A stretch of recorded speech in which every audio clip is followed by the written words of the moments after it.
हम सब सितारों से कैसे जुड़े हैं? ये एक ऐसा सवाल है जो हमें ब्रह्मांड के सबसे शानदार सफर पर ले जाएगा। तारों के बनने, उनकी जिंदगी और फिर उनकी मौत की कहानी। एक ऐसी कहानी जहां हमारे अपने वजूद की शुरुआत हुई। तो चलिए एक ऐसे सवाल से शुरू करते हैं जो हमारे शरीर और इस पूरे ब्रह्मांड दोनों से जुड़ा हुआ है। कभी सोचा है कि हमारे खून में जो लोहा दौड़ता है, जो हमें जिंदा रखने के लिए इतना जरूरी है, वो असल में बना कहाँ था? इसका जवाब जितना हैरान करने वाला है उतना ही खूबसूरत भी है। ये लोहा एक विशाल मरते हुए तारे के धधकते हुए दिल से आता है। जी हाँ, और यही वो गहरा कनेक्शन है जिसे आज हम समझने वाले हैं। तो हमारे और सितारों के बीच का ये अनोखा रिश्ता शुरू कहाँ से होता है?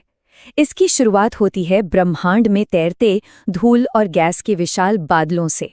वो जगह जहाँ तारे जन्म लेते हैं। इन बादलों को नेब्यूला कहते हैं।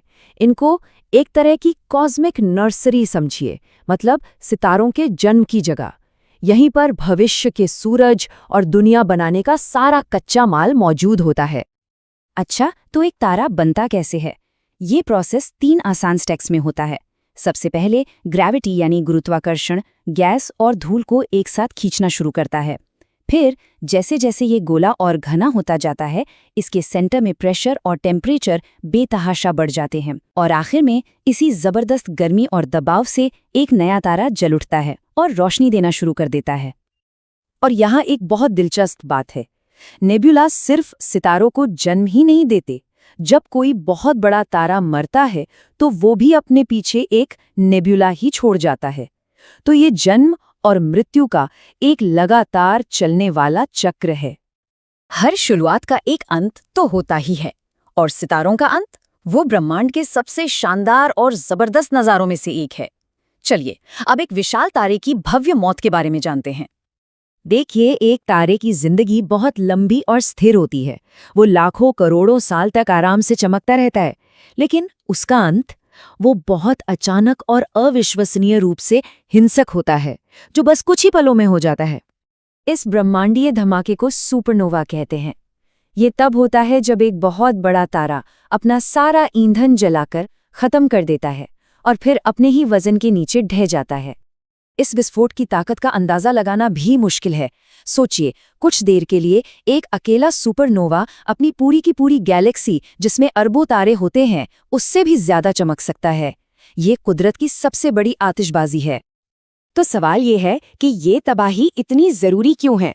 वो इसलिए क्योंकि इसी विस्फोटक भट्टी में लोहा, सोना और जिंदगी के लिए जरूरी दूसरे भारी तत्व बनते हैं और फिर पूरे ब्रह्मांड में फैल जाते हैं। और सिर्फ इतना ही नहीं, ये धमाके अपने पीछे न्यूट्रॉन स्टार और ब्लैक होल जैसी ब्रह्मांड की सबसे रहस्यमयी चीजों को भी छोड़ जाते हैं। तो जब ये ब्रह्मांडीय आतिशबाजी खत्म हो जाती है तो पीछे बचता क्या है?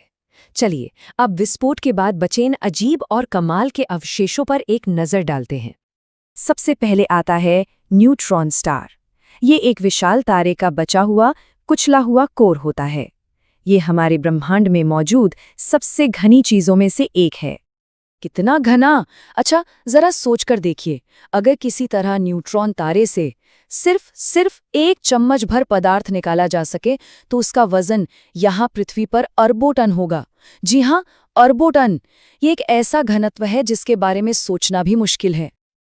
और कभी-कभी यही न्यूट्रॉन तारे और भी खास बन जाते हैं। जब कोई न्यूट्रॉन तारा बहुत तेजी से घूमने लगता है तो उसे पल्सर कहते हैं। एक पल्सर जो है वो अपने पोल्स से रेडिएशन की जबरदस्त किरणें फेंकता है, और जैसे जैसे वो घूमता है ये किरणें भी अंतरिक्ष में चारों ओर घूमती हैं, बिल्कुल एक कॉस्मिक लाइट हाउस की तरह। और जब भी ये किरण घूमकर हमारी पृथ्वी की तरफ आती है तो हमारे टेलीस्कोप को एक पल्स यानी एक सिग्नल मिलता है। कुछ पल्सर तो 1 सेकंड में सैकड़ों बार घूमते हैं, और उनकी ये रफ्तार इतनी सटीक, इतनी परफेक्ट होती है कि वैज्ञानिक उन्हें कुदरत की सबसे अच्छी घड़ियां कहते हैं। अब बात करते हैं एक और खास तरह के तारे की। ये तारे ना तो फटते हैं और ना ही घूमते हैं, बल्कि एक अलग लेकिन बहुत ही जरूरी काम करते हैं। ये हमें ब्रह्मांड को नापने में मदद करते हैं। इनका नाम है सेफिडेड वेरिएबल स्टार्स। ये तारे इसलिए खास हैं क्योंकि इनकी चमक एक फिक्स्ड पैटर्न में घटती बढ़ती रहती है, बिल्कुल एक टिमटिमाते हुए बल्ब की तरह। उनकी इसी रेगुलर धड़कन की वजह से एस्ट्रोनॉमर्स उन्हें स्टैंडर्ड कैंडल यानी मानक मोमबत्तियां कहते हैं। क्योंकि हमें पता होता है कि वो असल में कितने चमकीले हैं, तो हम उनकी दिखाई देने वाली चमक को देखकर ये हिसाब लगा सकते हैं कि वो और उनकी गैलेक्सी हमसे कितनी दूर है।